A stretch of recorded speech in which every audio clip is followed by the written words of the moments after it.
बच्चों, मैं आर के सिंह ऑनलाइन क्लासेस में आप सभी का स्वागत करता हूं और आज हम लोग देखेंगे क्लास 7th की वर्कशीट नंबर 9 जिसका टॉपिक है दिल्ली के सुल्तान।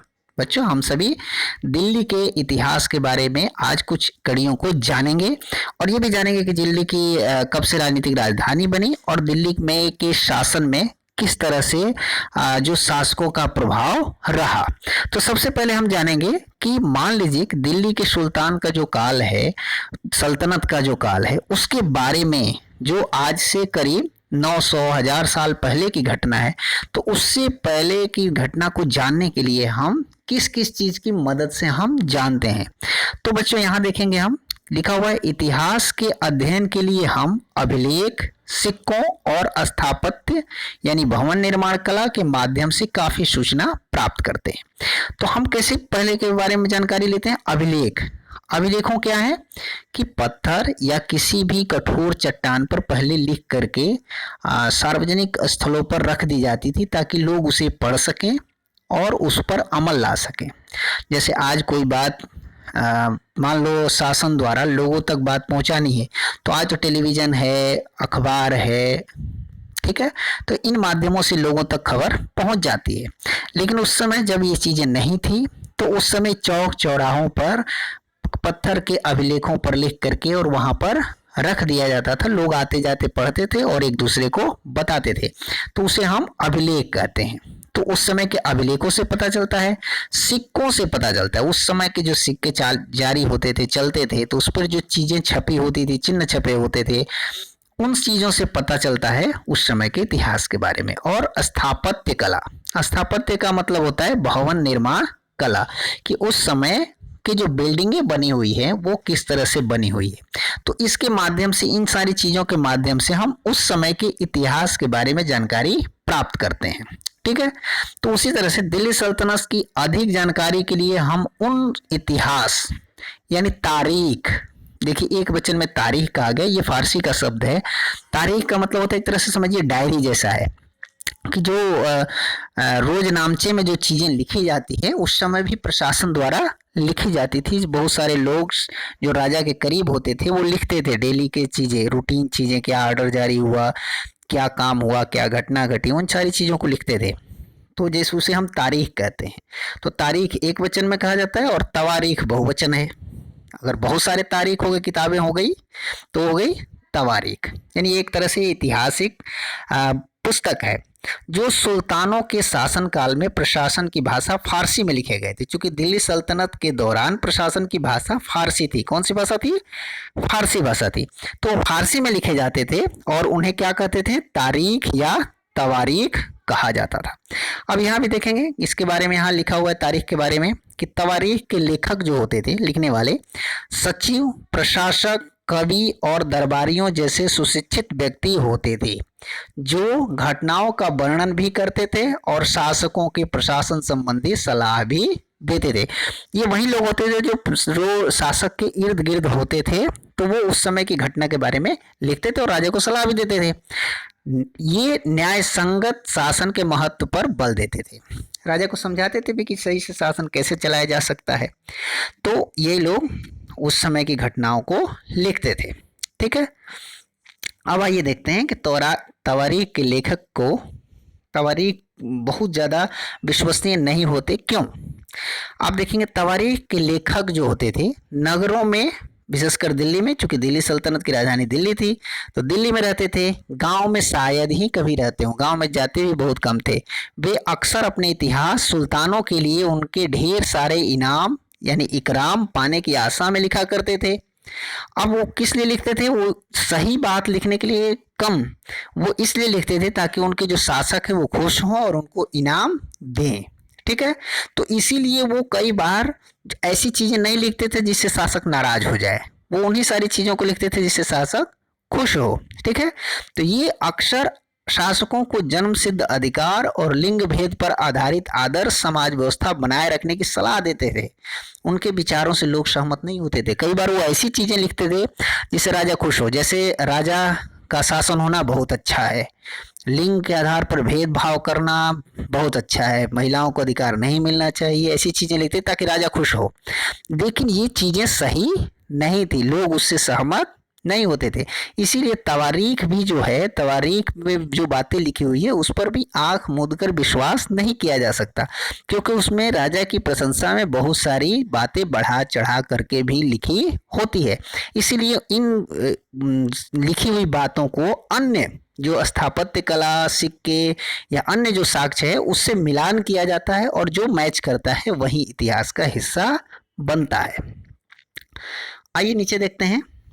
अब यहाँ पर देखेंगे कि सबसे पहले, अब ये भी खोले रहें आप तो आसानी से समझ में आएगी। यहाँ देखेंगे दिल्ली के शासकों के बारे में लिखा हुआ है।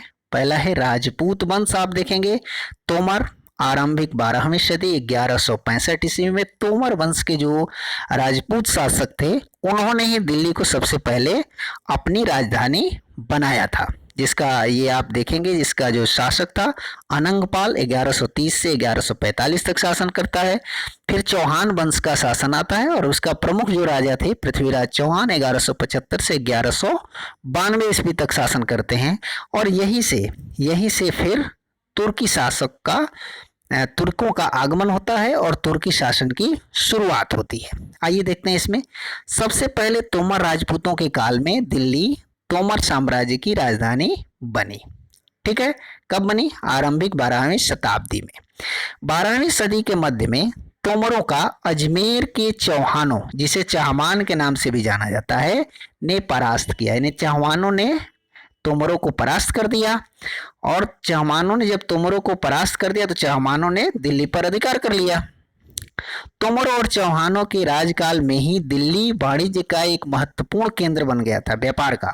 ठीक है, इस शहर में बहुत सारे समृद्धशाली जैन व्यापारी रहते थे, जैन व्यापारी जिन्होंने अनेक मंदिरों का निर्माण करवाया। आज भी दिल्ली में बहुत सारे प्राचीन मंदिर भी देखने को मिलते हैं जो उसी समय के बने हुए हैं।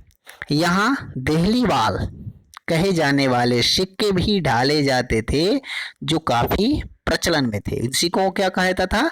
देहलीवाल। 13वीं शताब्दी के आरंभ में दिल्ली सल्तनत की स्थापना हुई। 13वीं शताब्दी की, यानी देखिए 1206 से शुरू हो रही है ना, तो ये 1200 से ज्यादा हो गया, तो इसीलिए इसको 13वीं शताब्दी कहा जाता है। और इसके साथ ही दिल्ली एक ऐसी राजधानी में बदल गई जिसका नियंत्रण इस उपमहाद्वीप के बहुत बड़े क्षेत्र पर फैला था। मतलब यहाँ से भारत के बहुत बड़े क्षेत्र पर शासन होने लगा। ठीक है, आप इस बॉक्स में भी देखेंगे दिल्ली के प्रमुख शासकों के नाम, तो आप यहाँ पर देख सकते हैं, जैसे चौहान वंश, इसके बाद प्रारंभिक तुर्की शासक में कुतुबुद्दीन ऐबक, उसके बाद शमसुद्दीन इल्तुतमिश, रजिया बेगम, ये पहली मुस्लिम शासिका थी। शासिका मतलब ये स्त्री थी। शमसुद्दीन इल्तुतमिश की बेटी थी रजिया, जो शासक बनी थी, और उस समय ये एक बहुत बड़ी बात थी। इसके बाद गयासुद्दीन बलबन, इसके बाद खिलजी वंश की स्थापना होती है। खिलजी वंश के संस्थापक जलालुद्दीन खिलजी, अलाउद्दीन खिलजी। इसके बाद तुगलक वंश की स्थापना होती है। गयासुद्दीन तुगलक, मोहम्मद तुगलक, फिरोज शाह तुगलक। इसके बाद सैयद वंश की स्थापना होती है, खिज खां। और इसके बाद लोदी वंश की स्थापना होती है, बहलोल लोदी। इसके बाद सिकंदर लोदी, इसके बाद इब्राहिम लोदी, और इसके बाद मुगलों का आगमन हो जाता है। तो हम यहाँ तक इसमें दिया हुआ है, तो इसके कालानुक्रम को भी आप कॉपी में लिख लें और इसे याद कर लें, समझ लें। ठीक है, तो उम्मीद है आपको ये वर्कशीट समझ में आ गई होगी। तो आइए हम चलते हैं प्रश्न उत्तर सेक्शन की तरफ। बच्चों यहाँ पर देखेंगे आप, निम्नलिखित प्रश्नों के उत्तर दीजिए। यहाँ पर 4 प्रश्न किए हुए हैं, तो आइए हम एक एक करके इन प्रश्नों के उत्तर देखते हैं। पहला प्रश्न है, इतिहास के अध्ययन के लिए कौन कौन से स्रोत हमारी सहायता कर सकते हैं?